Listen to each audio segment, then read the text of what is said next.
what are your thoughts on what it really takes to be a strong business leader? You know, because I think leadership, the word leadership's thrown around a lot.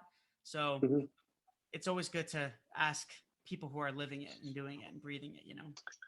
Yeah, I mean, there's a lot of stuff that's written on this topic, books and books. I'd say like one thing that I noticed that is maybe helpful here that you won't find necessarily in books, but it's a good experience to go through.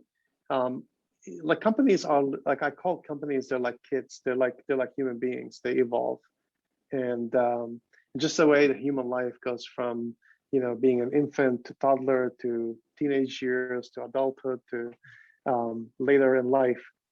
Different phases have different needs, and so companies are like that. The early days when you start a company are different than when you have 10 employees, which is different than when you have 100, which is different when you have 1,000. So with every phase, it has its own challenges, and part of the key thing is to understand what are the key things to figure out in each stage of the life cycle of the business. Um, it's just like having kids. If you have a kid that's 2 years old, you gotta essentially deal with the kid. If they want to, eat with their hand and they're 2 years old, I mean, that's acceptable. It's actually really cute.